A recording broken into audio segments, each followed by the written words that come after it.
Chapter 1: The Concrete Shore. The air in the sub-basement of the physics building had a taste. It was the flavor of old paper, of cold stone, and beneath it all, the sharp, electric tang of ozone. Dr. Jana MacLeod held her digital recorder close to her mouth, the device's red light a tiny ember in the gloom. Log entry October 12th. Time is 22:41. I am in sublevel C of the Borland building. Access was simpler than anticipated. Old service credentials still work. Funny. They void your tenure, they retract your funding, they publicly brand your theories as pseudoscience, but they forget to revoke your keycard for the boiler room. She paused, her breath a faint cloud in the beam of her headlamp. The light cut a clean cone through the darkness, illuminating concrete pillars thick as ancient trees. Pipes, lagged in decaying asbestos wrap, snaked across the ceiling. Her voice, when she spoke again, was a dry academic monotone, a deliberate shield against the tremor she refused to acknowledge. Ambient temperature is 7 degrees Celsius. Humidity 89%. Barometric pressure is stable. No anomalous electromagnetic readings on the primary spectrometer. Everything is precisely as mundane as university records suggest it ought to be. She swept the light across a far wall, past a row of rusted breaker boxes. And yet this is the spot. This is where his signal ceased, right here. The beam settled on an archway. It was not on any of the university blueprints she had studied for weeks. It was a perfect Roman arch, fashioned from a concrete smoother and darker than the surrounding walls. There was no seam, no hint of mortar. It looked less like a construction and more like a scar, as if the building had been torn open and healed into this impossible shape. The darkness within the arch was absolute. It did not reflect her light. It consumed it. "Note," she said into the recorder, her voice a fraction tighter. "A structural anomaly. Dimensions are approximately 2.5 meters in height, 1.5 in width. Material composition appears to be a high-density concrete, but it has a non-reflective property I've never encountered. It absorbs the entire visible spectrum. It's complete." She took a step closer. The air flowing from the archway was still and cold, carrying no scent. It was a vacuum of sensory information. For 3 months, this was the puzzle that had consumed her. Dr. Aris Thorne, her mentor, her friend, the only other physicist who believed her theories about localized spacetime folding, had vanished. His final, garbled transmission came from this building.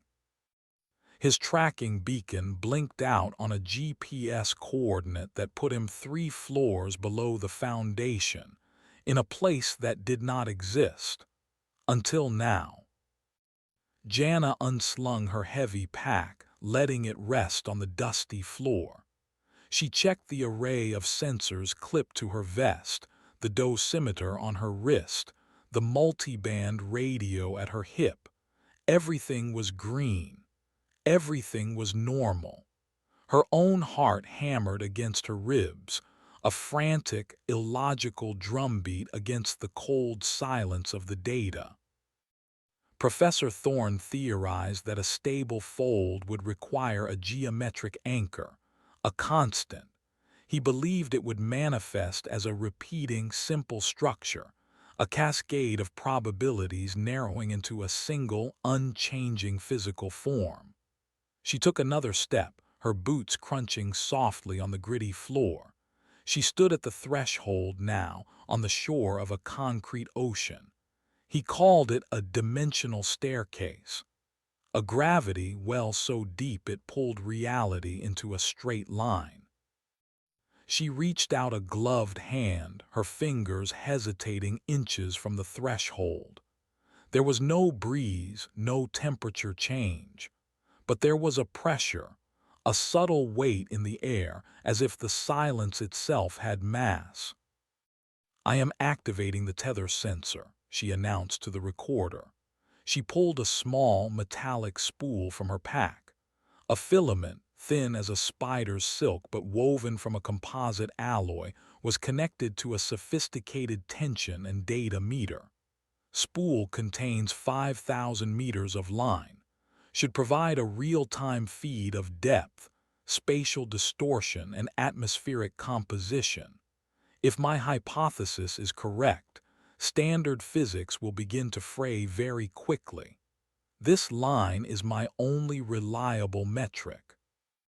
She anchored the spool to a thick water pipe, the magnetic clamp engaging with a solid thud. The sound was obscenely loud in the quiet basement. She clipped the meter to her belt, its small screen glowing with a row of zeros. With a final, deep breath, Jana MacLeod stepped through the archway. The transition was jarring in its subtlety. The air did not change. The temperature did not drop. But the sounds of the building, the distant hum of a generator, the drip of condensation in a pipe, vanished. They were not muffled. They were excised. The world behind her was gone, replaced by a silence so profound it pressed in on her eardrums. Her headlamp beam no longer illuminated a cone. It cut a cylinder of light through the darkness, particles of dust hanging utterly motionless within it. Ahead of her, a set of stairs descended. The platform she stood on was a simple concrete square, about 3 meters to a side. A plain iron railing, cold and pitiless, ran along the edge and followed the stairs down. The walls were the same smooth, dark concrete as the arch. There was no decoration, no graffiti, no sign of wear. "I am inside," she said, her voice sounding thin and strange, robbed of all echo. "The structure is a stairwell. It descends in a straight flight to a landing, then appears to turn 180 degrees to continue the descent. The design is aggressively utilitarian." She walked to the edge and pointed her light down. The beam shot downwards, illuminating flight after flight of identical stairs and landings, one below the other, until the light simply gave out, swallowed by the immense, vertical emptiness. There was no bottom. The tether line unspooled with a faint whirring sound. The meter on her belt began to register. Depth, 5 meters. Atmosphere, 78% nitrogen, 21% oxygen. Radiation, 0.01 MSV. All nominal. She took the first step down. Her boot met the concrete with a flat, dead sound. The iron railing was cold beneath her glove. She took another step, and another, her movements deliberate, her senses on high alert. The only sounds were her own breathing, the soft scrape of her boots, and the quiet hum of the tether spool. After the first flight, she reached the landing. It was identical to the one above. A square platform, a turn, and more stairs leading down. She paused, running her light over the walls. Nothing. No marks. No dust. It was unnervingly clean. First landing. Approximately 50 steps, vertical drop of 9 meters. No deviation in atmospheric conditions. The architecture is uniform. It feels manufactured, mass-produced. She took a deep breath. "I'm also detecting a faint sound, subsonic almost. A rhythmic pulse on the very lowest end of the spectrum my equipment can register. She continued her descent, flight after flight, landing after landing. The world compressed into the cylinder of her light, the unchanging geometry of the stairs and the steady, quiet paying out of the tether line. The numbers on her belt meter ticked upwards, 50 meters, 100 meters, 150. The building above her should have ended long ago. She was now walking through solid earth, through bedrock, yet the air remained fresh and the pressure unchanged. The laws of nature were not fraying. They were being ignored. After what felt like an hour, she stopped, leaning against the cold railing. The meter read 300 meters, a skyscraper's worth of descent. Her leg muscles ached with the monotonous strain. Log update. Depth now exceeds 300 meters, no structural variation. The low-frequency pulse is gone, replaced by something else. An intermittent auditory phenomenon, high frequency. It sounds distant, like a child crying. She held her breath, tilting her head, and she heard it again. A faint, pathetic sob echoing up from the impossible depths. It was a sound so human, so out of place in this sterile, concrete purgatory that a primal fear, colder and sharper than any scientific curiosity, lanced through her. Every instinct screamed at her to turn around, to climb back up into the world of noise and life and familiar physics. Jana switched her recorder back on. Her voice was strained, the clinical detachment cracking. The sound is inconsistent. It fades in and out. Aris's notes mentioned auditory hallucinations as a potential side effect of severe spatial warping. The mind trying to impose a familiar pattern on an alien sensation. It cannot be real. She had to believe that. To accept the crying as real was to accept something far worse than a simple spatial anomaly. It would mean she was not alone. She looked up. The tether line ascended into perfect blackness, a silver thread leading back to a world she could no longer see or hear. It was her only connection, her only proof that a way out existed. Then she looked down into an emptiness that seemed to have no end, an emptiness that now held a voice. A metallic click echoed from far above. Jana froze, her head snapping up. The sound was sharp, definitive. It was the sound of a heavy fire door latching shut. The quiet whirring from her belt ceased. She looked at the tether meter. The line was no longer paying out. It was taut, snagged. She tugged on the filament. It was unyielding, as if cemented in place. She was anchored. She was 300 meters deep in a place that shouldn't exist, and her way back was gone. The child's cry echoed up from below again, a little clearer this time, a little closer. It sounded lonely. It sounded hungry. Log entry, Jana whispered, her hand trembling as she held the recorder. The entrance. I think the entrance just closed. Chapter 2. The Auditor. The silence that followed the click was different. Before, it had been a passive absence of sound. Now it was an active, malevolent presence. It was the silence of a sealed tomb. Jana stood motionless for a full minute, her mind racing, cycling through possibilities, each less plausible than the last. A pressure change, a structural shift. Had the university discovered her presence and sealed the sub-basement? Impossible. No one knew she was here. She unclipped the tether meter from her belt, her fingers fumbling with the catch. The screen displayed the line's status. Tension, 4.8 kg. Status, static, 4.8 kilograms.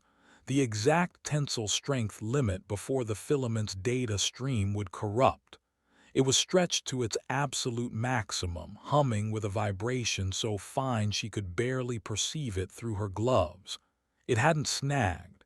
It had been severed and secured, cut and clamped. An image flashed in her mind. The smooth, dark concrete of the archway flowing like liquid, sealing the entrance and fusing her tether into its very fabric. It was insane. It defied physics. And in this place it felt horribly, intuitively correct. Panic was a physical thing, a bubble of ice expanding in her chest. Her breath hitched. Her training, her years of disciplined scientific thought, screamed at her to control the physiological response. Panic leads to mistakes. Mistakes in an environment like this were not survivable. "Okay, Jana, analyze, don't catastrophize," she murmured, her voice a ragged whisper. She forced herself to take 3 slow, deep breaths, the recycled air of her own lungs a small comfort. New objective, reconnaissance. The only way out is down. Professor Thorne went further. The signal was lost deeper. He must have found something, an exit, an answer. It was a slim hope, a life raft of logic in a sea of encroaching madness, but it was enough. She refastened the useless meter to her pack and shouldered the weight. It felt heavier now, no longer a cache of scientific tools but a survival kit. She started down the next flight of stairs, her pace more urgent, her headlamp beam sweeping nervously from wall to wall. Flight after flight, the oppressive uniformity began to wear on her. Her mind, desperate for stimulus, started to play tricks. She saw fleeting shapes in the corners of her vision, phantom movements that vanished when she turned her head. The crying sound had disappeared, leaving a silence that felt pregnant, watchful. She descended past the 500-meter mark, then 600. The air remained breathable, the temperature constant. This place had its own rules, its own impossible life support system. It was on the landing at approximately 700 meters that the environment changed for the first time. A low hum started. It was not the subsonic pulse from before. This was a clear, resonant frequency, like a single, impossibly deep note played on a colossal organ. It wasn't just a sound she heard with her ears. She felt it in the soles of her boots, a steady vibration rising through the concrete. Log entry, depth is 720 meters. Her voice was tight, strained over the omnipresent hum. A new auditory event has started. A constant, low-frequency drone. I'm placing the source at everywhere. It seems to be emanating from the structure itself. The very air is vibrating. She placed a hand on the iron railing. It thrummed against her palm, a steady, rhythmic pulse. It was like touching the frame of a massive, unseen machine. She continued down, the hum growing in intensity with each step. It seeped into her bones, making her teeth ache and her vision swim. Her instruments registered nothing. No seismic activity, no electromagnetic field. According to her gear, the sound did not exist. Then the nature of the sensation shifted. The generalized vibration began to focus. It was no longer just a hum. It felt, directed. It probed her, an invisible, intangible pressure moving over her body. It started at her feet, a concentrated wave of vibration that swept upwards, over her legs, her torso. She could feel her own organs resonating inside her chest cavity, a deeply unsettling, intimate violation. It was a physical examination conducted by an unseen physician. She stumbled to a halt, crying out, one hand pressed against her sternum. Her heart hammered against her ribs, but its rhythm felt alien, as if the hum was trying to match its beat, to synchronize with her biology. The focal point of the vibration moved up to her head. It was an unbearable pressure, a physical weight on her thoughts. Memories flashed through her mind, unbidden and vivid. Her dissertation defense, Aris laughing in his cluttered office, the sterile white of the review board's room as they dismantled her career. It felt like the sound was sifting through her, reading her, taking an inventory of her mind as it had of her body. It's, it's inside my head, she gasped into the recorder, squeezing her eyes shut. It's not sound, it's a resonance cascade, it's analyzing me. Oh God, Aris, you were right, it's aware. This was the auditor, a name that sprang into her mind with sudden, terrifying clarity, a passive, observational force, the first stage of contact he had predicted. As quickly as it had begun, the focused pressure vanished. The deep hum remained, a constant backdrop of sound, but the invasive, personal examination was over. Jana sagged against the wall, slick with a cold sweat, her body trembling uncontrollably. She was breathing in ragged, shallow gasps. She had never felt so utterly exposed, so completely known. The stairwell wasn't just a place. It was a mechanism, and she was the specimen under its lens. She stayed there for a long time, trying to regain control of her breathing, of her own racing thoughts. The scientific part of her brain was desperately trying to model what had happened, a targeted acoustic frequency, perhaps, capable of inducing specific somatic and neurological responses. The human part was simply screaming. Eventually, the trembling subsided. She pushed herself off the wall, her muscles stiff and sore. There was no point in staying here. The auditor had finished its scan. She had been catalogued. What came next? She forced her legs to move, to continue the descent. The hum was a constant companion now, a reminder of her monitored status. She walked for another hour, a numb, mechanical procession down the endless, repeating stairs. Her mind was a maelstrom of fear and awe. Aris hadn't been crazy. He had been a pioneer, and he had walked this path before her. He had felt the auditor. What else had he experienced? The answer came at 950 meters. The hum, which had become a part of the background noise of her existence, stopped. The abrupt return to absolute silence was so jarring it made her stumble. In that silence, a new sound surfaced, a soft, rhythmic scraping. Scrape, pause, scrape, pause. It came from the landing below the next flight of stairs. It was a furtive, wet sound, the sound of something heavy being dragged across concrete. Jana switched off her headlamp. The darkness that crashed down was total, a physical blanket that smothered her. She stood frozen, every nerve ending a light. The scraping continued, oblivious to her presence. It was slow, methodical, labored. She sank into a crouch, peering over the edge of the landing. There was nothing to see.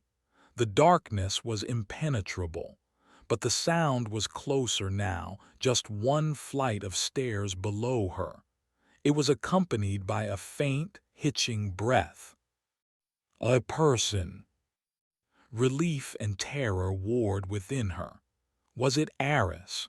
Was it another explorer? Or was it something else, something that had learned to mimic the sounds of human effort? Her hand went to the high-powered flare she kept strapped to her vest. It was a desperate measure. It would blind her as much as it illuminated whatever was below. But she had to know. The scraping stopped, the breathing stopped. The silence rushed back in heavier than before. It knew she was there. Jana held her breath, listening. For a full minute there was nothing. Then a new sound. A quiet, continuous weeping.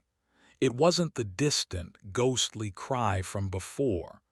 This was raw and immediate, filled with a grief so profound it felt like a physical wound in the air. She couldn't stand it. The sound of that raw suffering was worse than any scraping monster her imagination could conjure. "Hello," she called out, her voice cracking. "Is someone there? I'm not going to hurt you."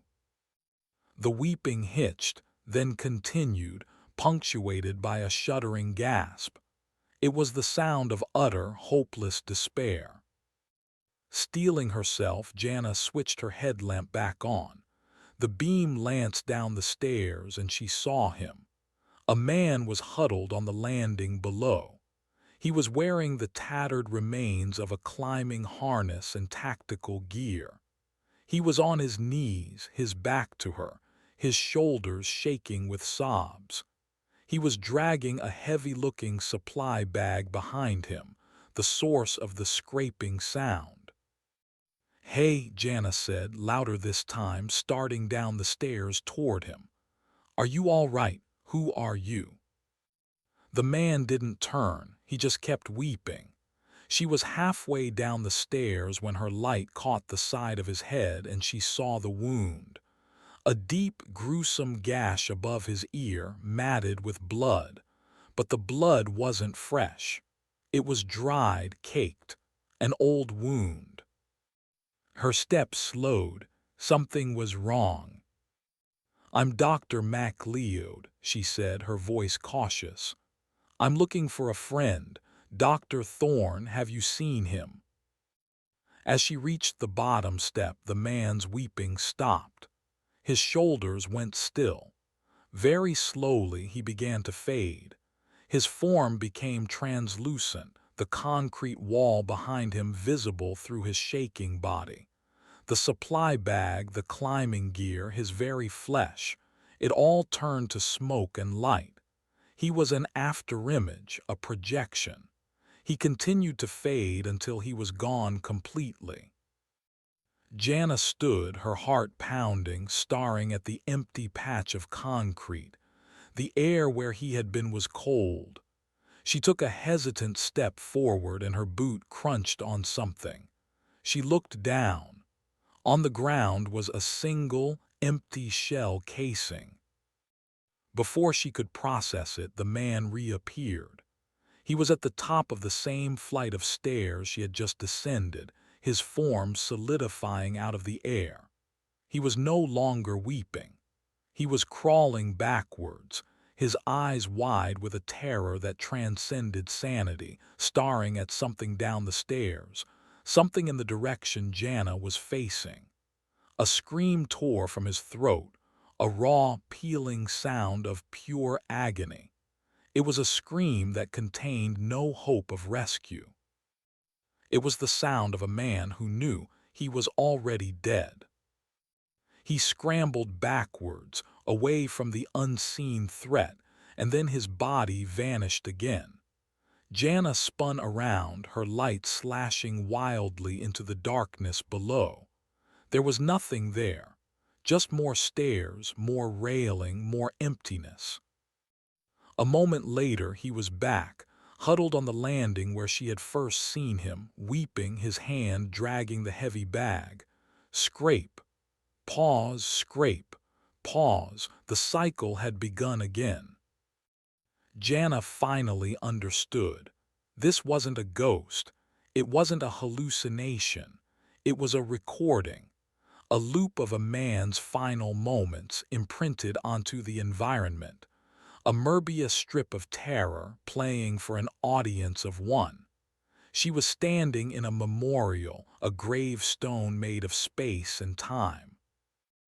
As she watched the weeping figure, her horror curdled into a cold dread. She noticed something else. Behind the solid-looking man, a fainter, more transparent figure was visible, performing a different set of actions, caught in its own desperate loop. And behind that one another, almost too faint to see. This landing was a nexus, a focal point for tragedy. It was a library of last moments. Her eyes were drawn back to the first man, the one dragging the bag. On the side of the bag, stenciled in faded white paint, were the words, U.S. Geological Survey. This was the team that had vanished 2 years ago.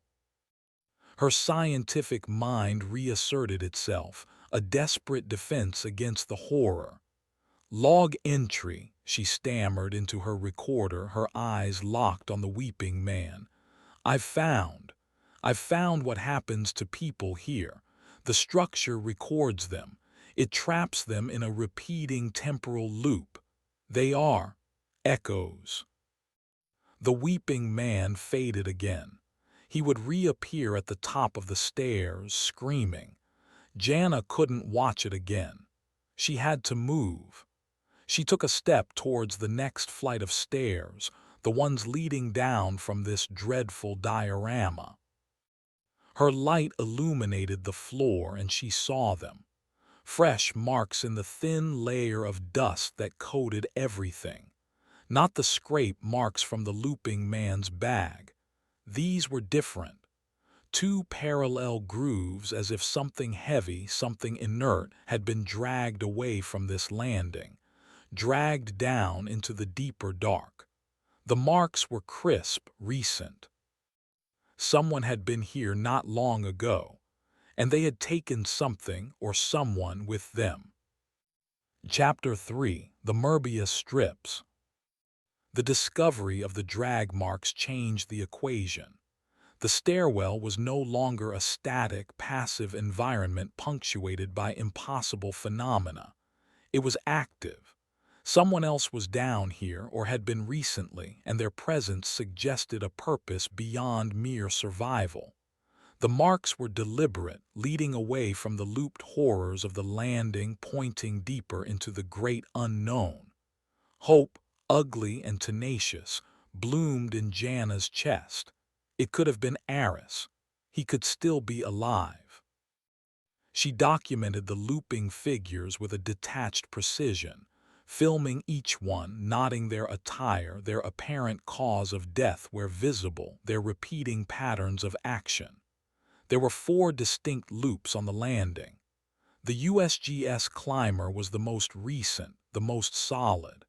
The others were fainter, their recordings degraded by time, their movements jerky and their forms ethereal.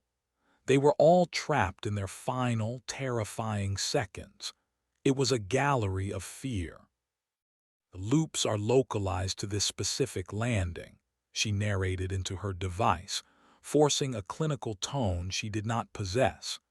They do not interact with me, nor with each other. They are like scratches on a record, forever replaying the moment the needle skipped.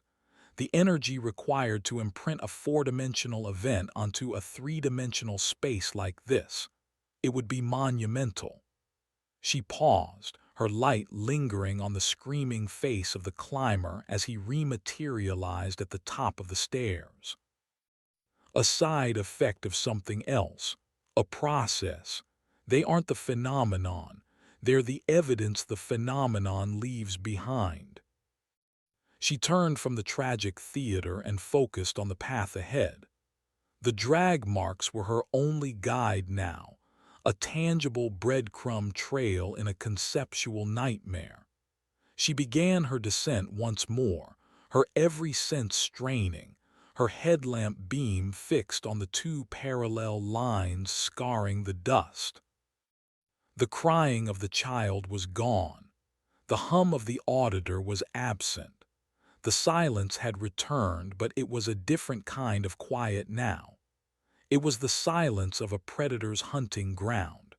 The knowledge that she was not alone, that another intelligence, human or otherwise, was moving through this place, sharpened the air, making each shadow seem deeper, each corner a potential ambush.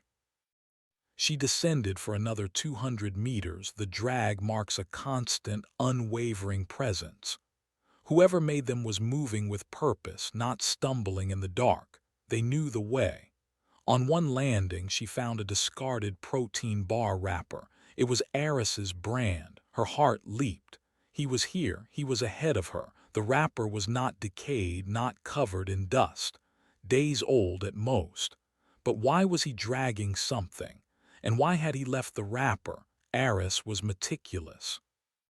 He would never litter, not even at the end of the world, unless he was leaving a trail, unless he wanted to be followed. The structure began to change again, subtle at first, a faint, almost imperceptible scent in the air, like charged metal after a lightning strike. The temperature, which had been a steady 7 degrees Celsius for over a kilometer, began to drop. A cold, clinical chill seeped from the concrete walls. Jana checked her instruments. The thermometer on her wrist confirmed the drop. 3 degrees, then 2, then 0. The air grew sharp in her lungs.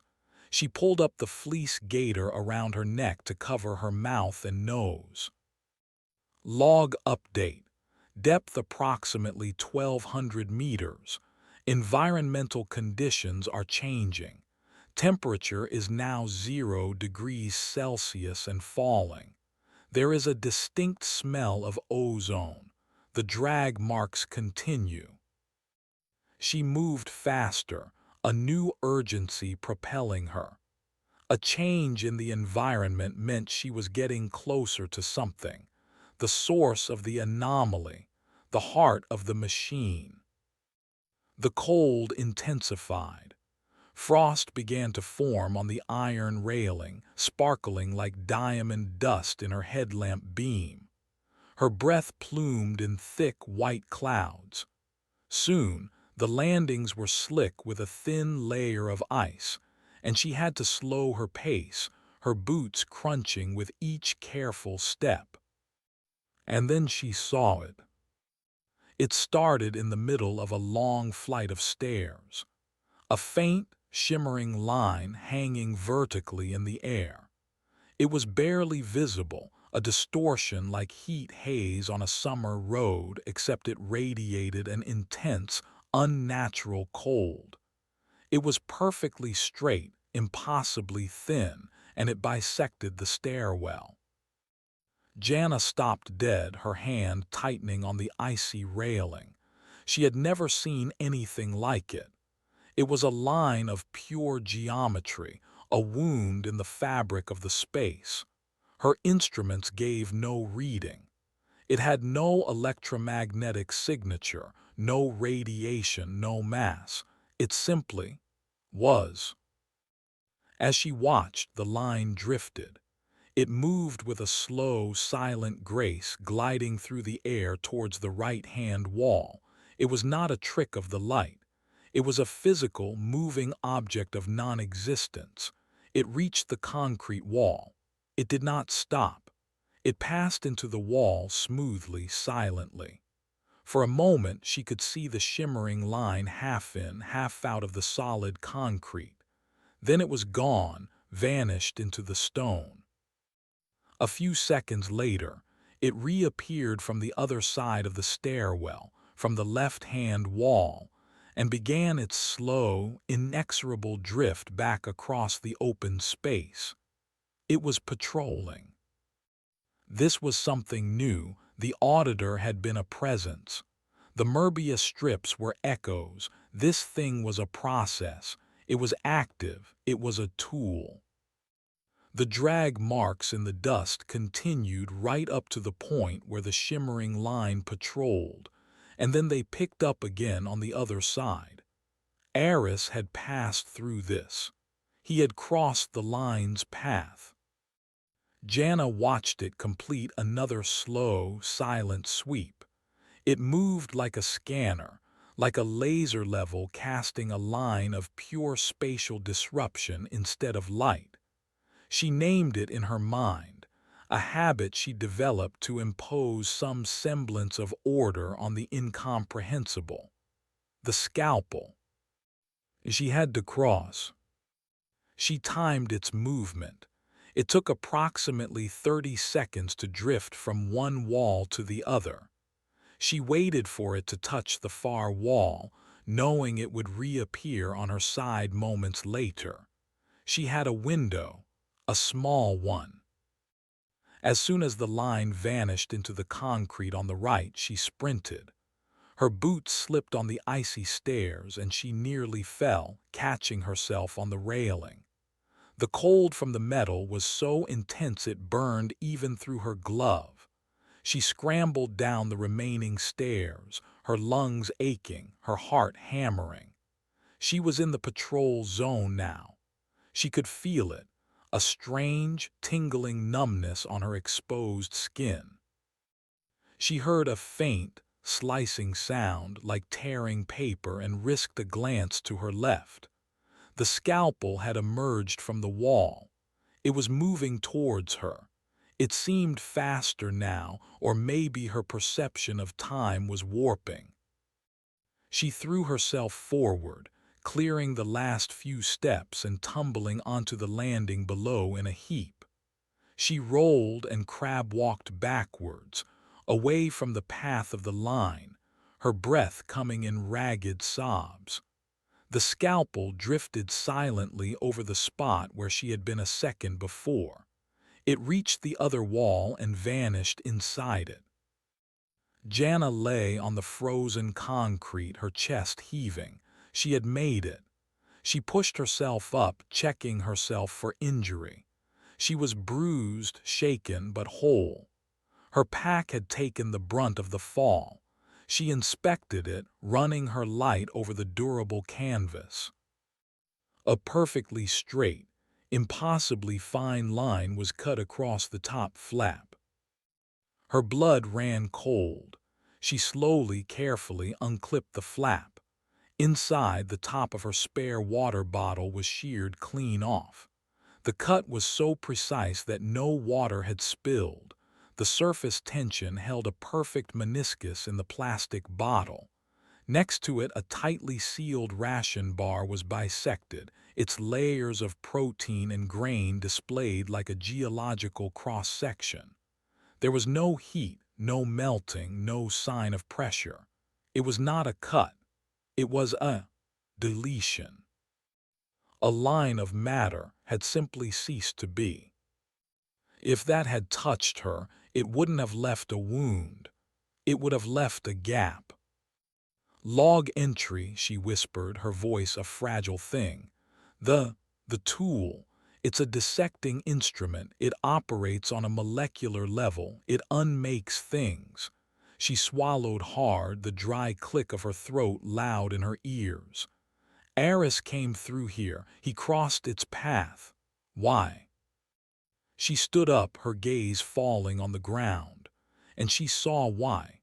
Right where she had landed, half hidden in the dust, was a small, familiar object, a pair of eyeglasses.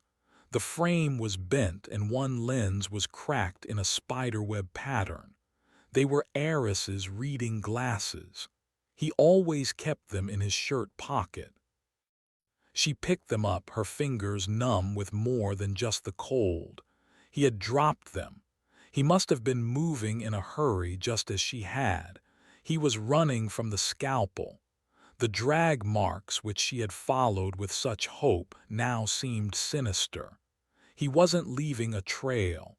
He was fleeing. And he wasn't dragging equipment. He was dragging a body.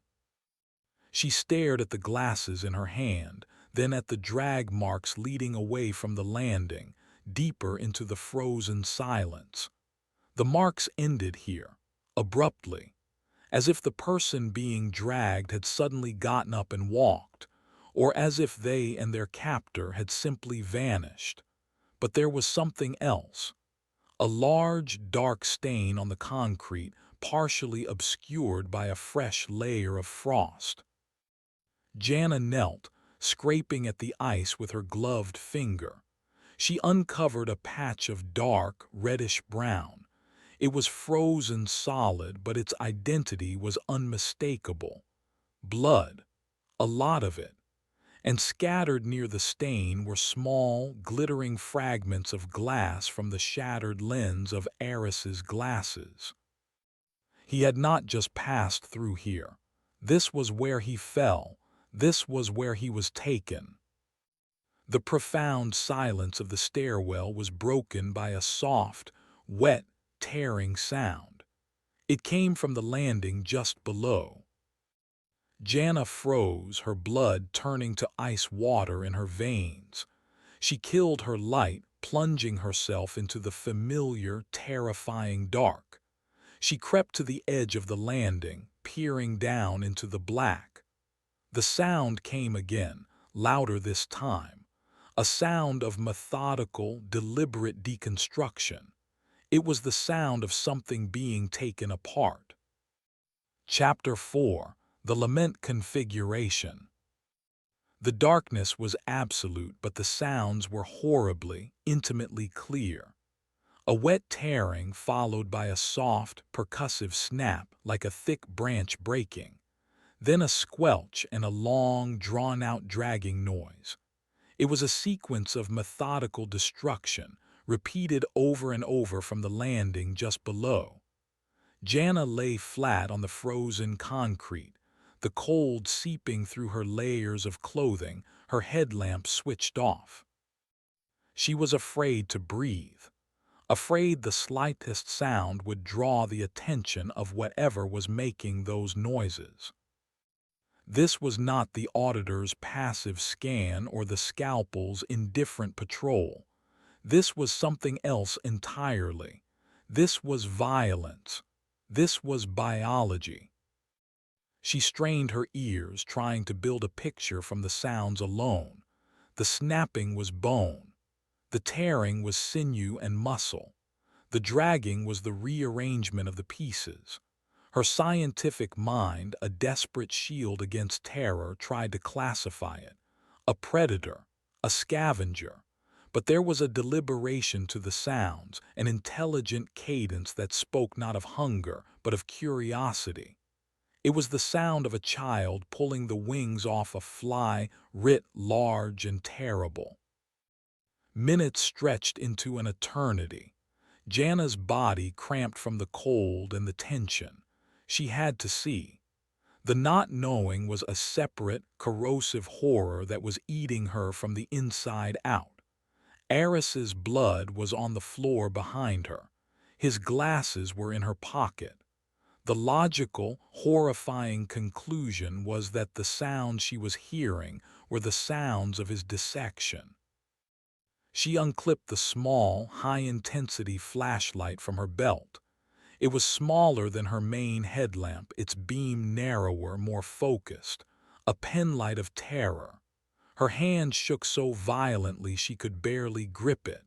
She counted to 3, her breath shallow and silent.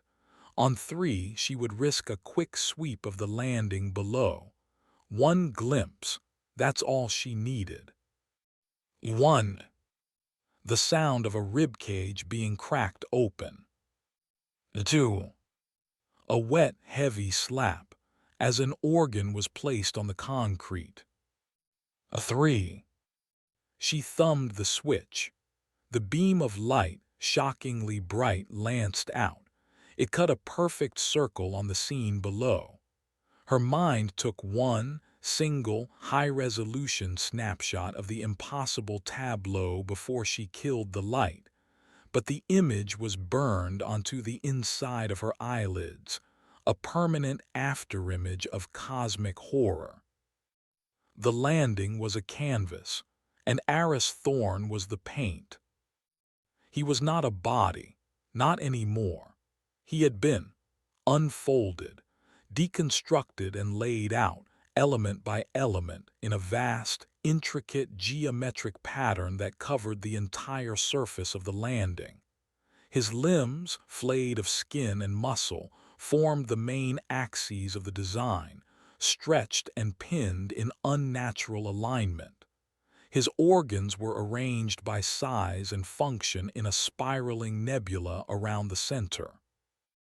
His circulatory system, impossibly extracted in one continuous piece, was woven into a delicate crimson lattice that framed the entire composition. His skin formed a perfect, seamless perimeter. And in the very center, propped upright, was his head. His eyes were open, staring up into the darkness where Jana hid. Their expression was not one of fear or pain. It was one of surprised, final comprehension. Jana scrambled backwards, a choked, strangled sound caught in her throat. She clamped a hand over her mouth to stifle the scream. Bile rose, hot and acidic, and she threw up on the icy concrete, the contents of her stomach steaming in the frigid air. The horror was not just in the gore. It was in the artistry, the precision, the utter lack of malice. It was not the work of a monster.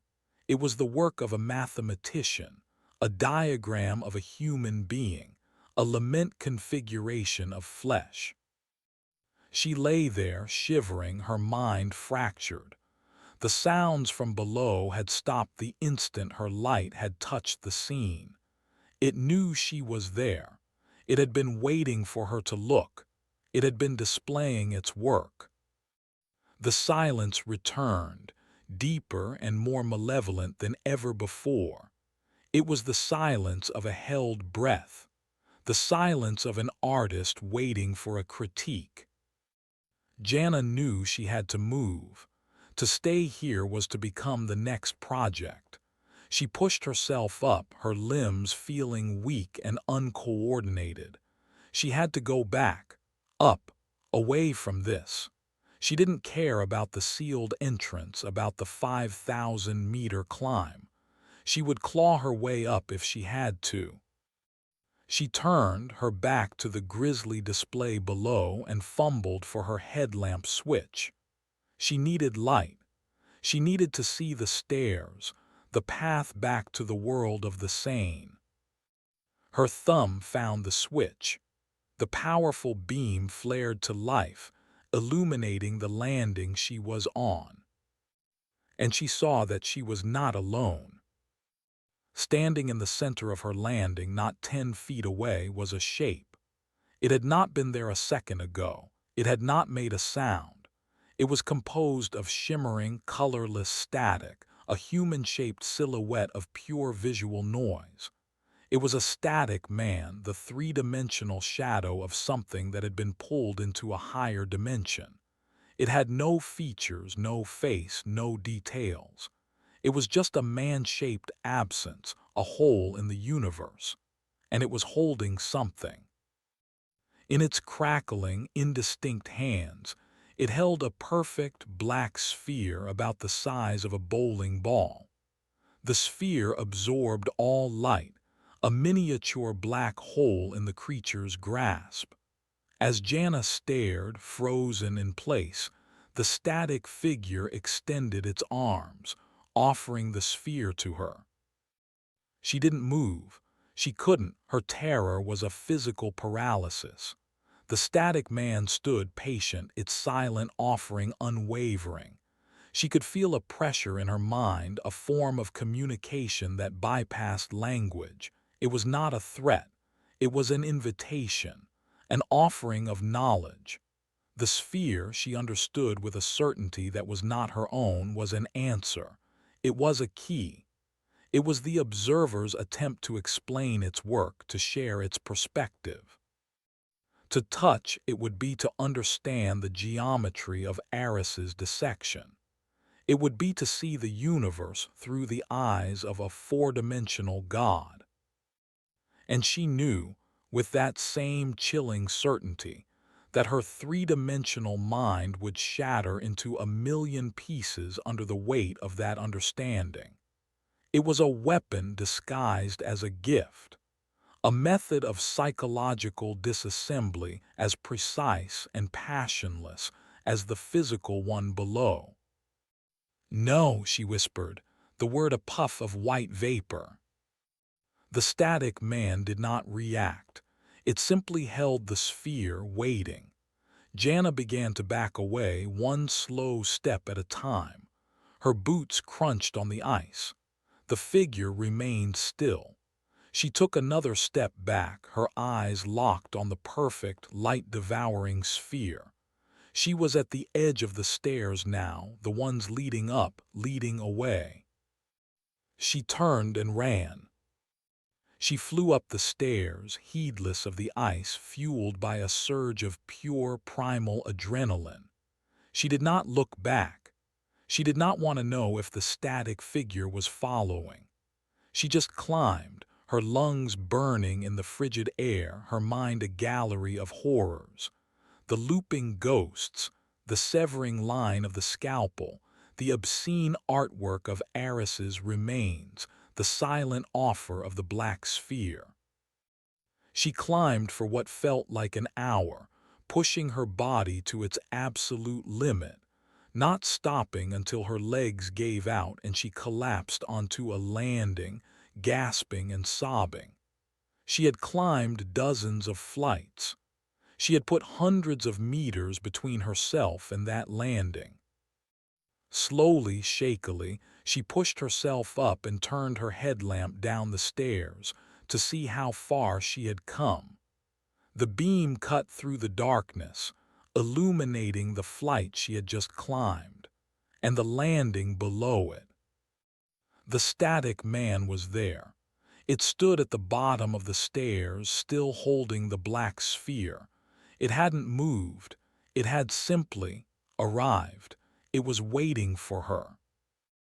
Jana stared, her hope shriveling and dying. There was no escape. The stairwell was not a linear path. Its geometry was a suggestion, not a rule. For the observer, distance was a meaningless concept. The figure raised the sphere slightly, a gesture of gentle insistence. The silent, maddening invitation. Jana looked up, into the darkness that hid the world she had come from. Then she looked down, past the static figure, into the deeper darkness that promised only more elaborate and terrible truths. She was trapped between an impassable wall and an incomprehensible abyss. She sank to her knees, the cold of the concrete seeping into her bones. Her recorder had fallen from her hand. Its red light blinked patiently in the dark, recording her ragged, hopeless breaths. The static man waited. Below them all, the beautiful, terrible diagram of her friend lay silent in the cold. The experiment was over.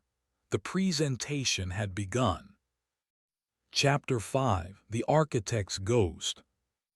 The stalemate was a new form of torture. Jana knelt on the icy landing, the beam of her headlamp a spotlight on the static man 20 meters below. It did not move. It did not make a sound. It simply stood, a silent sentinel of impossible physics, offering its globe of absolute blackness. The invitation was still open. Understand. Unravel. Cease. Time lost its meaning. Seconds or hours could have passed. Her world had shrunk to this single, frozen tableau. The hunter and the hunted locked in a strange, passive geometry of dread. Her adrenaline drained away, leaving a hollow, aching exhaustion. The cold was a living thing, gnawing at her fingers and toes, seeping deep into her core. She knew she would die if she stayed here, frozen by the elements or by her own indecision. Her scientific mind, though battered and bruised, began to stir again. It was her only defense, the only part of her not completely paralyzed by fear. Analyze the problem. The entity below her was not aggressive. Its posture was not threatening. Its persistence, however, was absolute. It wanted her to accept its gift. Why? Was it a prerequisite for the next stage of the experiment? Was it simple curiosity, a scientist offering a lab rat a complex puzzle to see how it would react? And how had it moved? It had not climbed the stairs. It had simply transitioned from one point to another. It wasn't bound by the three dimensions she perceived as reality. It could step sideways through the fourth, re-emerging wherever it chose. The stairwell itself was merely a stable, 3D interface for its operations, a sterile corridor through which it could observe and interact with lower-dimensional life forms, like her, like Eris. The thought sparked a new, terrifying idea. If the creature could move freely, so could its tools. The scalpel was not confined to its patrol route. The auditor was not limited to a specific depth. They could be brought to bear at any time in any location. The static man wasn't a threat in itself. It was a herald. It was the polite knock on the door before the demolition crew arrived. She had to break the impasse. She could not go up. The way was blocked by the entity's sheer, impassive presence. Going down meant moving towards it, accepting its offer, which was tantamount to psychological suicide. What other options were there? Jana's gaze swept her small, square prison. Concrete walls, concrete floor, and iron railing. Nothing. Her eyes fell on the railing. It was a single, continuous piece of metal, following the stairs up into darkness and down towards her silent tormentor. A conductor. A desperate, insane plan began to form in her mind. A plan born of physics and desperation. She crawled to her pack, her movements slow and deliberate, never taking her eyes off the static figure. It remained motionless. She unstrapped the heaviest piece of equipment she carried, the portable deep earth resonance scanner. It was a dense, 20-kilogram cube of electronics and power cells, designed to send powerful seismic pulses into bedrock. Eris had insisted they both carry one. "If you want to map a folding space," he'd said, "you have to be able to ring it like a bell." The device had a massive capacitor bank, charged by a dedicated lithium battery. It was not a weapon, but it held an immense amount of raw, undirected energy. Her gloves were clumsy, her fingers numb with cold, but she managed to open the scanner's maintenance panel. Inside was a web of thick, insulated wires.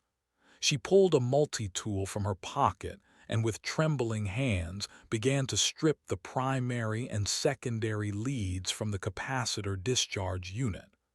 The static man watched, unmoving. It did not seem to recognize the threat. Perhaps the concept of repurposed technology was too alien, too specific to a species that had to solve problems with tools instead of rewriting the laws of physics. She worked for 15 minutes, her breath fogging the air, her heart pounding a frantic rhythm against the crushing silence. She bypassed the safety regulators, connecting the capacitor leads directly to a length of copper cable she cut from a secondary sensor. She had created a crude, terrifyingly unstable discharge tool. One touch, and the entire energy reserve of the scanner would dump in a single, massive arc. Now for the delivery system. She crept to the railing, her makeshift weapon in hand. The iron was so cold it felt sticky. She attached one lead to the metal, the magnetic clamp biting down with a sharp click. The sound made her flinch, but the static figure did not react. She was now holding the other lead. The circuit was armed. The entire metal railing, stretching up and down for kilometers, was now part of a gigantic, primitive stun gun. Her target was 20 meters away. Electricity, even a massive surge like this, would arc, but not that far, not without a path. Jana looked at the floor around her. The condensation and her own spilled sickness had created slick patches of ice, water, a conductor. She took out her remaining water bottle. It was half full, the water inside starting to crystallize. It wasn't much, but it might be enough. She uncapped the bottle and began to pour a thin line of water down the center of the stairs, a fragile liquid fuse leading towards the landing below. The water steamed as it hit the supercooled concrete, freezing almost instantly into a jagged, glittering line of ice. It was imperfect. There were gaps, but ice was still a better conductor than air. She emptied the bottle. The line of ice stretched down one full flight of stairs, ending 5 meters short of the static man's position. It was her best shot. "Okay, Aris," she whispered, her voice a raw prayer. "Let's see if your bell rings." She took a deep breath, braced herself against the wall, and pressed the bare copper lead against the frozen trickle of water at her feet. The world turned white. A deafening crack, louder than thunder, shattered the silence. A bolt of pure, blue-white energy erupted from her hand, traveling down the line of ice in an explosive flash. It leaped the gaps, arc after brilliant arc, and struck the landing below. The static man was engulfed in a blinding corona of light. The air filled with the shriek of superheated ozone, and the entire stairwell vibrated as if struck by a giant hammer. The feedback through the cable threw Jana back against the wall. Her vision swam with bright, dancing spots. The smell of burnt electronics and flash-frozen water filled her lungs. The resonance scanner beside her gave a pathetic hiss, and a plume of black smoke billowed from its ruined casing. Slowly her vision cleared. She looked down the stairs. The static man was gone. The landing below was scorched and blackened. The air shimmered with residual energy, but the entity had vanished. She had done it. She had fought back against a law of physics, and she had won. A giddy, triumphant laugh escaped her lips, bordering on a sob. She was alive. She was free. Her laughter died in her throat. Something new was happening. The scorched landing below began to warp. The air grew thick, viscous. The geometry of the concrete seemed to melt and twist, the straight lines of the stairs bowing inwards. In the center of the landing, where the static man had stood, the space itself began to rotate. It was like watching a four-dimensional object pass through their three-dimensional world. A shape began to emerge from the distortion. It was not a creature of flesh or energy. It was a being of pure, impossible geometry. A floating, rotating tesseract, a hypercube, its inner and outer frames endlessly folding in upon themselves in a mind-breaking display of higher mathematics. It glowed with a soft, internal light, its edges sharp enough to cut space-time. This was not a shadow, this was not a tool, this was the thing itself, the architect, the observer. Jana stared, mesmerized and horrified. Her crude attack had not banished the entity. It had merely annoyed it. It had drawn its full, undivided attention. The polite, passive phase of the observation was over. The tesseract pulsed once, a soft wave of golden light washing up the stairs. The light passed through Jana, and it felt like nothing at all. But when she looked down at her hands, she saw that her gloves, her skin, her very flesh had become translucent. She could see the pale, delicate bones of her fingers through her shimmering skin. She could see the slow, steady beat of the arteries in her wrist. The architect had not attacked her. It had changed a fundamental constant.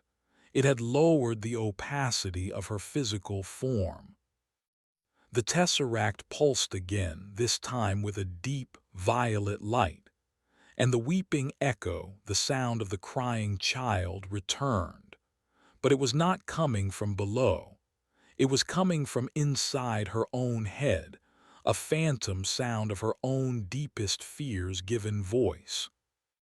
Jana clutched her head, a scream tearing from her throat as the architect, the ghost in the machine, began to truly disassemble her, not with scalpels of light or clumsy static figures, but by simply rewriting the rules of her own existence. The stairwell had been a laboratory. Now it was an easel, and she was the new canvas. Chapter 6: The Unraveling. The scream was a raw, physical thing, torn from Jana's throat as the architect's violet light washed through her. The sound of the crying child was no longer an external echo from the depths. It was an internal symphony of despair, playing on the strings of her own auditory nerve. It was inside her skull, a memory she had never formed, a grief she had never earned. She clutched her head, her fingers phasing through her own translucent hair, the sight a secondary wave of horror that sent her spiraling. She squeezed her eyes shut, but the image of her own see-through hands was seared into her vision. The architect's tesseract pulsed again, a silent, omnipotent heartbeat in the frigid air. This time, the light was a sickly, verdant green. It passed through her without a sound, without a physical sensation, but the world tilted on its axis. Down was no longer a simple vector pointing towards the center of the earth. It was now a suggestion, a vague directional pull that seemed to emanate from the walls, the ceiling, and the floor all at once. Vertigo slammed into her, a nauseating wave that threatened to pitch her over the railing into an abyss that was suddenly everywhere. She flattened herself against the concrete floor, the only surface that felt remotely stable, her knuckles white as she gripped the base of the railing.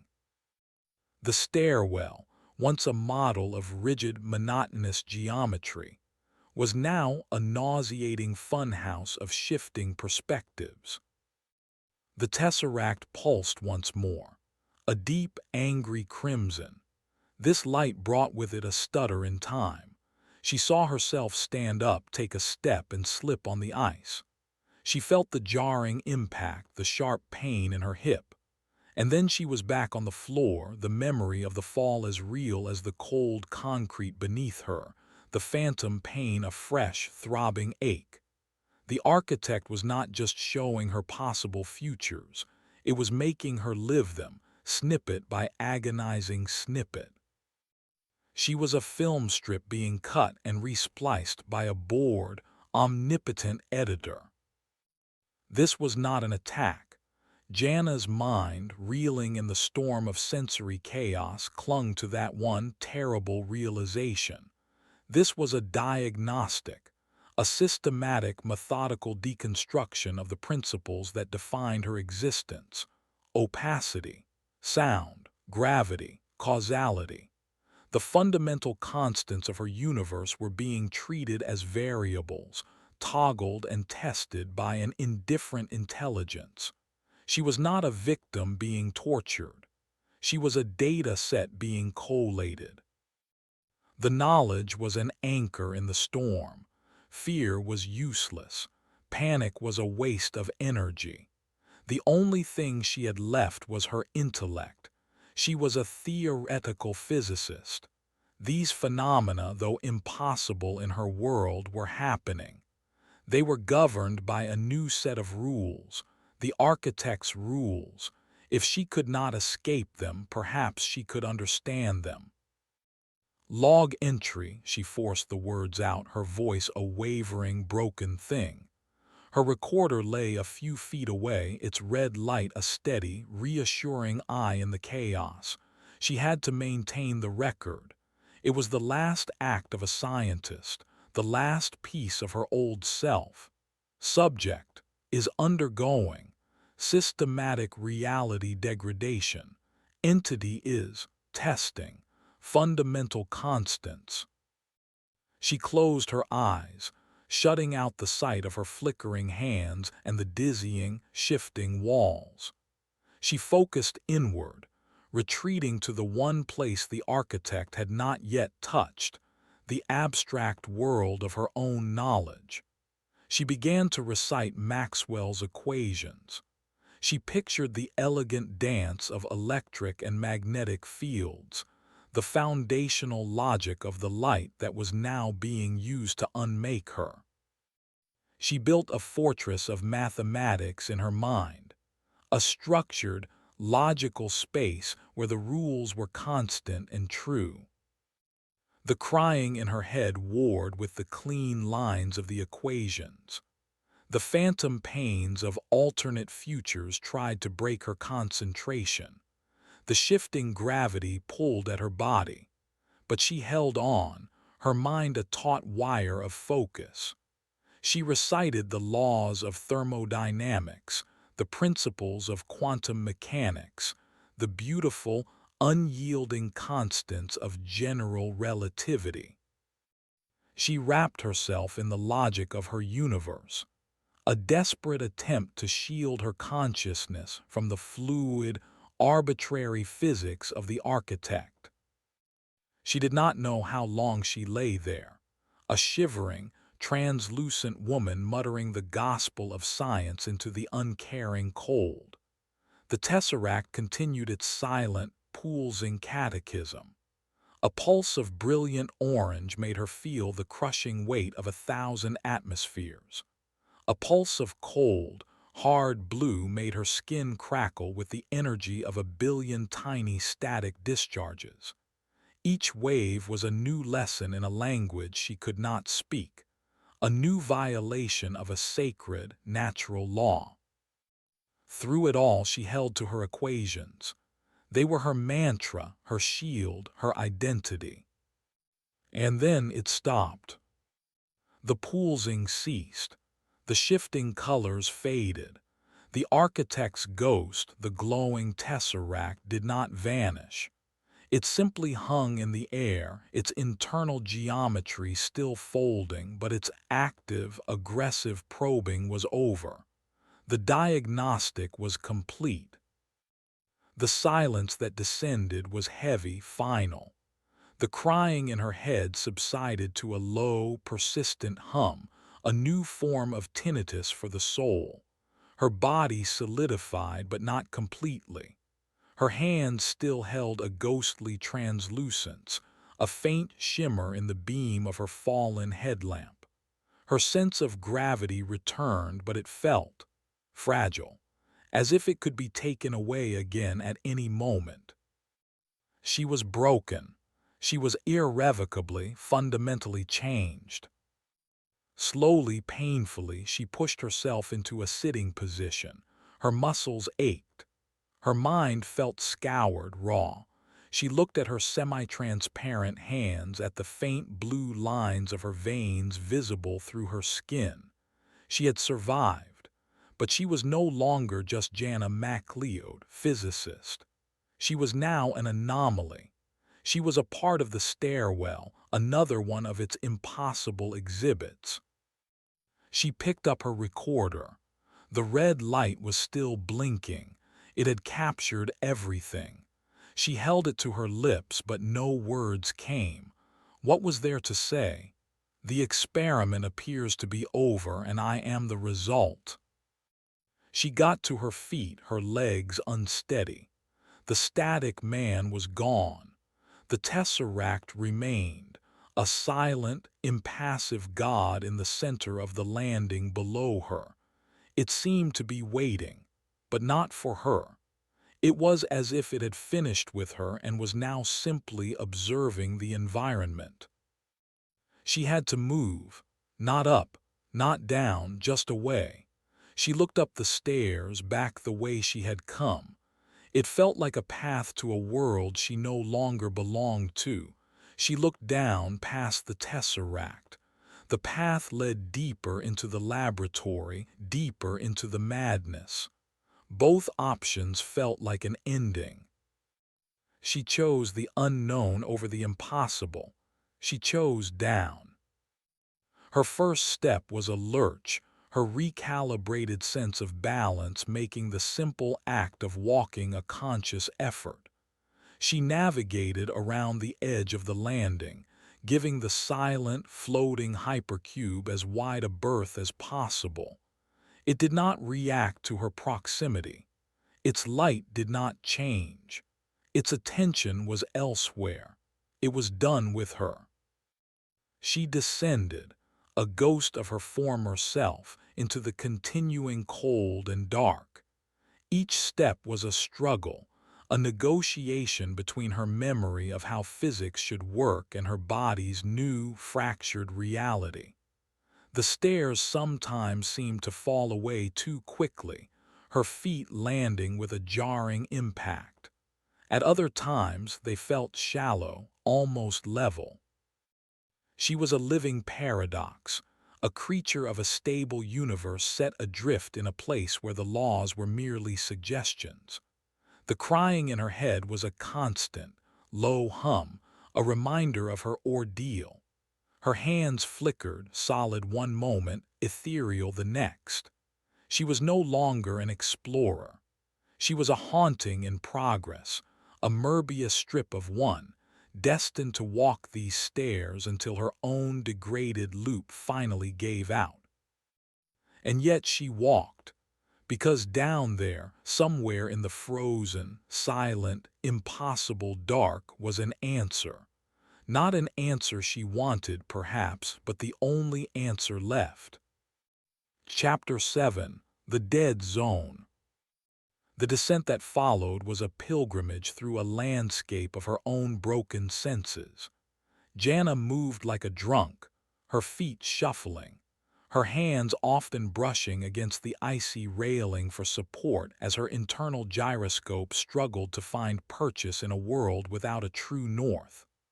The ghostly translucence of her body was a constant, distracting shimmer at the edge of her vision. She was a quantum object, her physical state uncertain, flickering between being and not being. The low hum of the child's cry in her skull was her metronome, a steady, sorrowful beat marking her passage deeper into the anomaly. She no longer bothered with the recorder. Her observations were now too subjective, too tainted by her own altered state, to be of any scientific value. She was the data now, not the one collecting it. She passed landings where the scalpel still performed its silent, indifferent patrol, its shimmering line of uncreation a familiar horror she now sidestepped with a weary, practiced caution. She saw other Moebius strips, echoes of victims she didn't recognize, their forms fainter, more ancient than the USGS climber. They were part of the scenery now, as unremarkable as the concrete walls and iron railings. Her capacity for shock had been exhausted. All that remained was a cold, granular awareness of her own slow dissolution. After what could have been hours or days, she began to notice a new change in the environment. It was a change defined by an absence. Far below, in the seemingly infinite shaft of the stairwell, was a patch of darkness that was different. The ambient, faint light that seemed to emanate from the very air of the stairwell, a light she hadn't even consciously registered until now, was not present there. It was a hole in the faint illumination, a patch of utter, lightless, featureless black. As she descended towards it, another sensation became apparent. The hum in her head began to fade. The further down she went, the quieter it became, as if she were walking away from a source of radio interference. Her unreliable sense of gravity began to stabilize. The flickering translucence of her hands lessened, her flesh seeming more solid, more real. The architect's influence, the field of reality-warping energy that permeated the entire structure, had a boundary, and she was approaching it. She reached the landing directly above the darkness. It was a perfect square of nothing. No reflections, no shadows, no texture, just a flat, two-dimensional-looking patch of black where a landing and stairs should be. The hum in her head was gone completely. Her hands were opaque. She felt normal. The sudden return to her old self was so jarring it made her dizzy. This place, this zone of nothingness, was anathema to the architect. It was a blind spot, a refuge. She sat at the edge of the landing, dangling her feet over the precipice of pure black, and for the first time in an eternity she rested. The silence was no longer malevolent or watchful. It was just empty. The absolute, peaceful silence of a universe that had run out of things to say. What could create such a place? What could nullify the power of a 4D being? Not a stronger power, her intuition told her. A different principle entirely. The architect's reality was fluid, complex, energetic. This place was the opposite. It was a zone of absolute stasis. A pocket of thermodynamic death where the laws of physics had not been rewritten, but had simply ceased to apply. Nothing could happen here. And because nothing could happen, the architect's tools, which relied on manipulating the very happening of the universe, were useless. In the center of the dark landing below, something glinted, a faint, reflected sparkle of light from her headlamp. It was small and metallic, a human artifact preserved in the stasis. There was no way to climb down. The stairs that should have been there were part of the dead zone. It was a sheer 9-meter drop into the unknown. She looked at her pack. Her tether line was gone, severed kilometers above.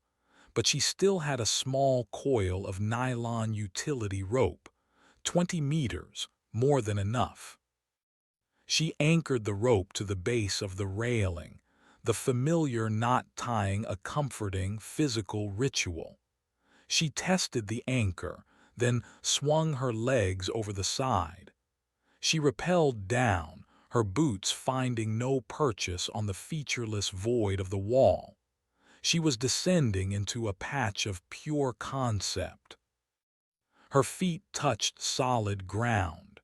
The surface was smooth and cold but felt like ordinary concrete. She unclipped from the rope and stood in the center of the dead zone. Her headlamp cut a solitary, lonely beam through the perfect black.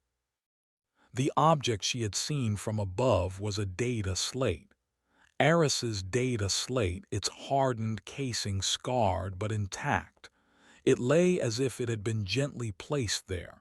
It was not dusty or covered in frost. The null field of the landing had preserved it perfectly. This was no accident. He had left it here for her. He had found this sanctuary and made it a message drop.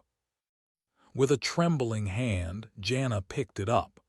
She thumbed the activation switch, half expecting it to be dead. But the screen flickered to life, its cold blue light pushing back against the oppressive dark. It was not filled with log entries or frantic final messages. The screen was dominated by a single, sprawling, impossibly complex equation. It branched and folded like a mathematical fractal, a cascade of symbols she had never seen before, interwoven with familiar principles of quantum mechanics and general relativity. It was the most beautiful and terrifying piece of mathematics she had ever witnessed. It was a theory of everything, and a suicide note. And beneath the monstrous equation at the very bottom of the screen was a single sentence typed out in a clean, sans serif font. A final message from her mentor. Jana, it's not a prison. It's a question, and I think I've worked out the grammar. Jana stared at the words, her mind reeling. A question. The architect, the entire stairwell, it was all a question being posed by a higher intelligence. The auditor, was it listening for an answer? The scalpel, was it dissecting the variables? The lament configuration. That was what happened when you gave the wrong answer. Aris hadn't been trying to escape. He had been trying to solve the equation. He had engaged the architect in a dialogue of pure physics, and he had failed. But he had left her the rules. He had left her the grammar. The slate in her hands was not just a collection of his final thoughts. It was a Rosetta Stone for a language spoken in collapsing waveforms and shifting universal constants. The question was, what was she supposed to do with it? She had no lab, no supercomputer. Her equipment was destroyed. Her body was broken. Her gaze fell upon the equation again, her physicist's eye tracing the flow of its logic. It described a method of creating a stable, localized, and highly specific gravitational anomaly. A way to bend space and time not with overwhelming power, but with a precise, resonant frequency. A way to ring the bell, as Aris had said, with a specific note that the architect would have to notice. It was a way to answer the question. She looked at her own hands, at the faint translucence that still clung to her even at the edge of the dead zone. The architect had rewritten her biology. It had tuned her, changed her. She was no longer just an observer. She was part of the instrument. A new, cold, and terrifying purpose began to form in her mind. Aris had tried to answer with technology and theory. Maybe he had failed because he was missing a component, a human component, a consciousness that had been properly calibrated by the architect itself. She could not escape the stairwell, but perhaps, just perhaps, she could answer the question, and in doing so she could end the experiment, one way or another. Chapter 8: The Resonant Frequency. The dead zone was a womb of silence, a place outside the experiment. Jana spent what she measured as 2 full days on that small island of normal physics, poring over Aris's equation. She ate the last of her rations, drank the last of her water, and let her body and mind heal as much as they could in the null field. The equation was her entire world. It wasn't just a set of instructions. It was a conversation, a logical argument Aris had been having with a god. She could see his thought process in the branching chains of logic, his breakthroughs and his dead ends. He had understood that the architect wasn't communicating with language or symbols, but with the fundamental forces of the universe. To answer its question, "What are you?" one had to demonstrate a mastery of those forces, not with power but with elegance. It was a test of intelligence, of understanding. Aris had tried to build a device that would generate the correct resonant frequency, a physical machine to sing the song of spacetime. He had failed because the materials of this universe were too crude. He was trying to build a quantum computer with stone knives and bearskins. But Jana was different now. The architect had rewritten her. The pulses of light, the shifting gravity, the temporal stutters, they weren't torture, they were calibrations. The architect had inadvertently turned her into the very instrument Aris had been trying to build. Her body was now a resonant chamber, her consciousness an antenna, tuned to the strange frequencies of this place. The final part of Aris's equation was incomplete. It was a sequence that described the focusing and transmission of the resonant frequency. There was a missing variable, a final amplifier he couldn't conceptualize. Looking at her own shimmering, semi-corporeal hands, Jana knew what it was. The final variable was a human soul. The decision was not a choice. It was a conclusion, an inevitable outcome of the data presented. She could stay in the dead zone and slowly starve, a footnote in an incomprehensible experiment. Or she could step back into the laboratory, pick up Aris's work, and finish the conversation. She committed the core principles of the equation to memory, the elegant, terrifying flow of its logic. Then she left the data slate in the center of the landing, a final period on her mentor's life's work.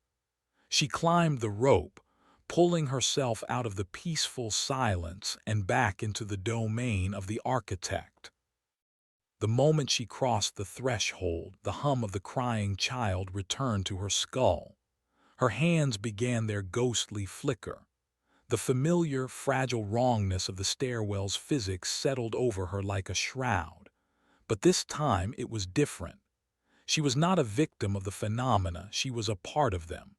She could feel the subtle energies that permeated the structure, the low thrum of the architect's constant, passive observation. Before, it had been noise. Now it was a carrier wave, waiting for a signal. She did not need to descend further. The heart of the machine, the focal point of the architect's attention, was the landing where Aris had been displayed. The place where the last answer had been so spectacularly rejected. That was where she had to go. The climb back up was a strange, dreamlike ascent. She passed the silent, looping ghosts, offering them a nod of fellowship. She walked the patrol route of the scalpel, its shimmering blade now feeling less like a threat and more like a necessary component of the laboratory's machinery. She was no longer an intruder. She was an authorized user, walking to the master terminal. She reached the landing where the static man had offered her the sphere of knowledge. The scorched marks from her desperate attack were still there, a faded scar on the concrete. She continued down, and the cold intensified, the air growing sharp and clean. She arrived at the place, the lament configuration. Aris's remains were still there, a perfect, frozen tapestry of deconstructed biology. The gruesome horror of it had been replaced by a profound, clinical sadness. He was not a corpse.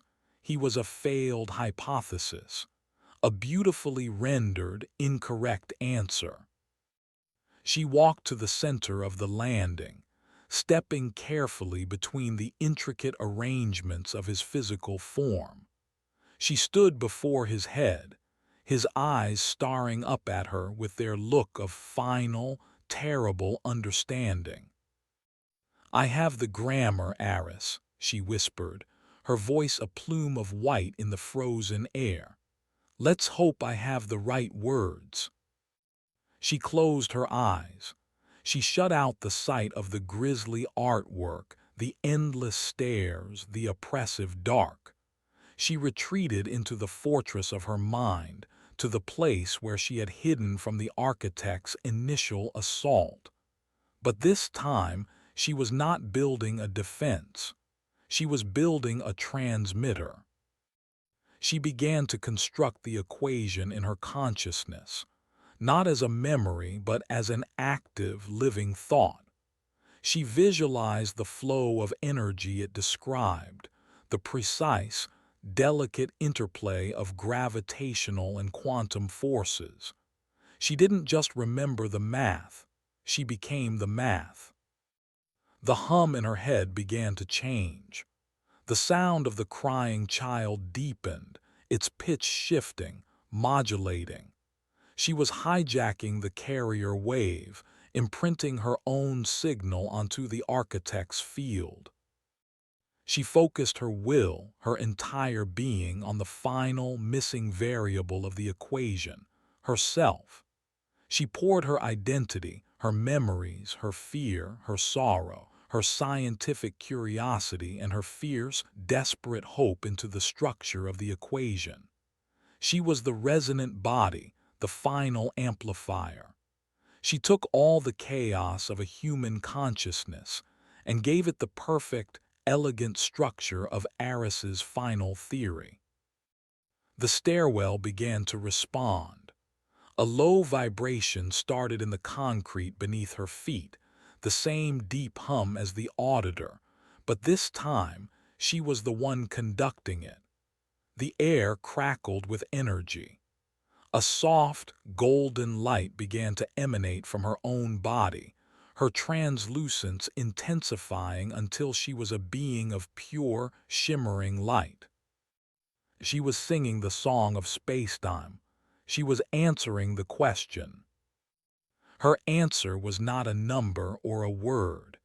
It was a demonstration.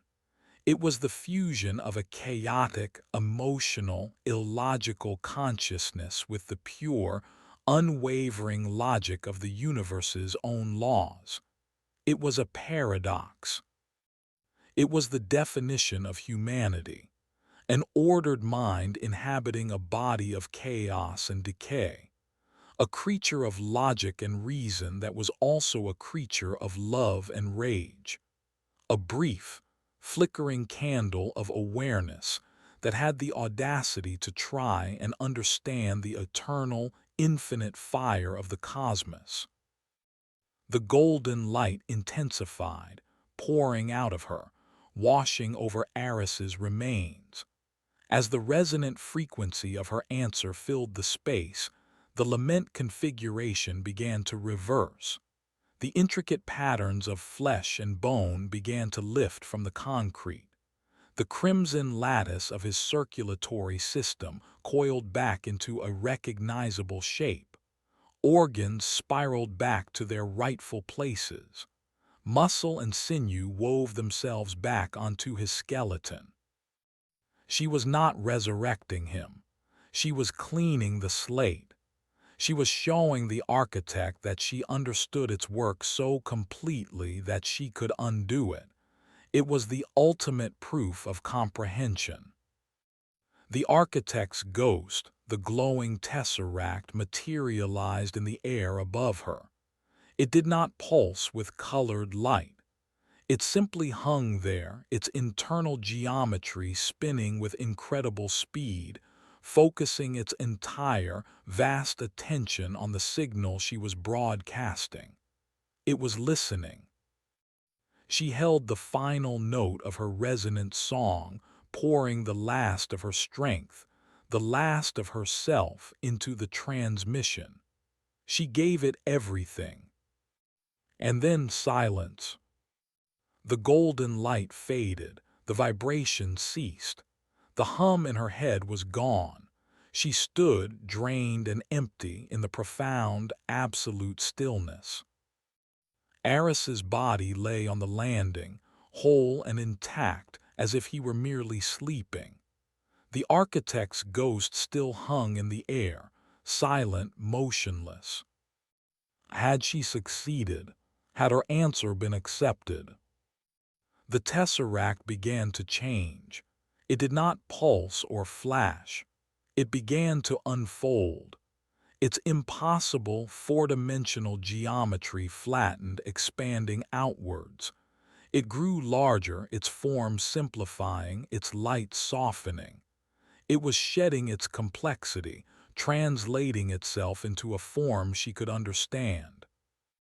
It unfolded until it was no longer a hypercube, but a simple archway, identical to the one in the university sub-basement. It was made of pure, soft, white light, and through the archway she did not see more stairs. She saw stars, billions of them, a river of diamond dust on black velvet, a vista of a galaxy she had never seen before. She heard a faint, beautiful sound, like wind chimes made of crystal, the background radiation of a different, healthier universe. It was not a prison, it was a question, and now it was a door. The architect had not been testing humanity. It had been searching. It had been asking the universe, is there anyone out there like me? Anyone who understands? Jana looked at Eris's peaceful form. Then she looked through the archway at the river of stars. Her work here was done. The experiment was over. She had given her answer. She took one final step, not up or down, but through. Chapter 9. The Shore of a New Ocean. The transition was as gentle as stepping from one room into another. The frigid, sterile air of the stairwell was replaced by a warm, clean atmosphere that carried the scent of something like ozone and night-blooming flowers. The profound silence gave way to the faint, celestial music of the cosmos. Jana stood on a platform of smooth, dark material that felt like obsidian beneath her boots. It was a precipice, a balcony hanging in the void. Before her, the universe blazed with light and color. Nebulae of violet and emerald green drifted like smoke rings from a giant's pipe. Distant galaxies spun in silent, majestic spirals. There was no up or down, only the breathtaking, terrifying, beautiful emptiness, filled with the light of a billion suns. She was outside. Not just outside the stairwell, but outside everything she had ever known. She turned. The archway of light stood behind her, a shimmering portal back to the concrete purgatory she had just escaped. Through it, she could see the landing, Eris's body, and the endless, repeating geometry of the stairs. The door remained open. A voice spoke, not in her ears but directly in her mind. It was not a voice of words but of pure concept, of direct, unfiltered understanding. It was the voice of the architect, and for the first time it was not asking a question. Approval, comprehension, acknowledgement. The concepts were as clear as if they had been spoken aloud. The architect was satisfied. The test was passed. Your demonstration was elegant, a fusion of chaotic identity and ordered principle, a new variable, interesting. Who are you? Jana thought, projecting the question into the void. We are an inquiry, a search. We build the structures, we ask the question, we listen for the answer. Most species offer only fear, some offer violence, very few offer mathematics. You are the first to offer a paradox. You are the first to answer the question correctly. What was the question? Are we alone? The simplicity of it was staggering. This entire, horrifying, reality-bending structure was a message in a bottle, cast into the ocean of the multiverse by a being of immense power and even greater loneliness. Jana looked back through the portal at Eris. What happens now? The structure in your world is now inert. The door will remain open for a time. You may return, or you may stay. Your answer has earned you the choice. Return. The thought was a physical blow. Return to a world that had branded her a heretic, a world where she would be a ghost, a woman out of time. Return to the quiet halls of academia, the grant proposals, the petty rivalries, after having a conversation with a god. What would be left for her there? But then she thought of the sun on her face, the taste of rain, the chaotic, messy, illogical beauty of her own flawed, noisy world, the scent of old books in Eris's office, the simple, grounding reality she had fought so hard to understand and defend. She looked out at the blazing, silent cosmos. It was beautiful, it was infinite, and it was not her home. You choose the small, noisy place, the architect stated, a concept tinged with something like surprise. The paradox chooses paradox. Logical. Will you ask again? Jana projected. In other worlds. The inquiry is eternal. The question must be asked. We will build another structure. A different design, perhaps. We have learned from this interaction. Jana walked back to the archway of light. She knelt beside Eris. His skin was cool to the touch. He was gone, but his work was finished. She had answered for both of them. She gently took his glasses from her pocket and placed them in his. "Thank you, old friend," she whispered, "for showing me the grammar." She stood and faced the portal. She took one last look at the alien starlight on the other side. Then she stepped back through, leaving the shore of the new ocean for the familiar, concrete prison that was now her path home. The moment she stepped onto the landing, the archway behind her dissolved into motes of light and vanished. The silence of the stairwell returned, but it was different. It was empty. The oppressive, watchful presence was gone. It was just a structure now. A dead, silent, impossible building. She began to climb. The ascent was long and arduous. Her body, no longer sustained by the architect's strange energies, felt heavy, exhausted. Her shimmering translucence was gone, her flesh fully opaque and solid. The hum in her head was silent. She was just a woman again. A very, very tired woman. She climbed past the landing of the Möbius strips. The looping, tragic ghosts were gone. The energy that had sustained their recordings had dissipated. The landing was just an empty square of concrete. She climbed past the patrol route of the scalpel. The shimmering line was absent. The air was still and cold. For days she climbed, up and up, through the kilometer of absolute mundane silence. She was driven by a single burning purpose, to tell the world, to vindicate Eris, to present the proof. The recorder clipped to her vest was her Bible, her testimony. Finally, after an eternity of climbing, she saw a change. A faint, rectangular patch of lesser darkness far above. An archway, the entrance. She scrambled up the last flight of stairs, her breath catching in her chest, and stumbled out of the stairwell, collapsing onto the dusty floor of the sub-basement of the Borland building. The air was thick with the familiar, beloved smells of dust and decay and old machinery. The distant hum of the building's HVAC system was the most beautiful music she had ever heard. It was over. She was home.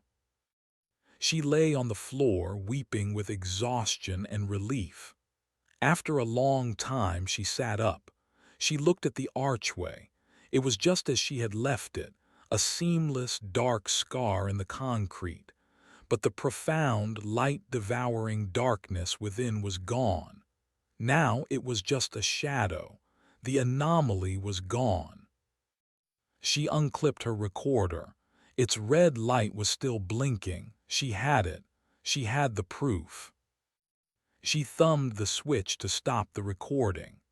The small screen, which should have displayed the recording's time code, flashed a single, horrifying message in stark white letters. File CORRUPTD. Duration 000000. Jana stared at the message, her blood turning to ice.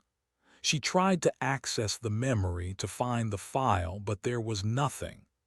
The strange energies of the stairwell, the final pulse of the architect, the transition between universes, it had all wiped the data clean. There was no log, no audio, no proof. She was just a disgraced physicist who had been missing for weeks, found babbling in a university basement about impossible stairs and four-dimensional gods. Eris Thorne was still a missing person, presumed dead. Her discovery, her vindication, her entire world-shattering experience. It had happened only to her.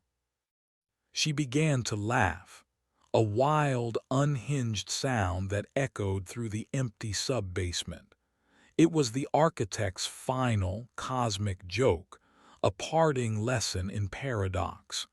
She had been given the answer to the greatest question in the universe, and she could not tell a single soul. She was a prophet with no gospel.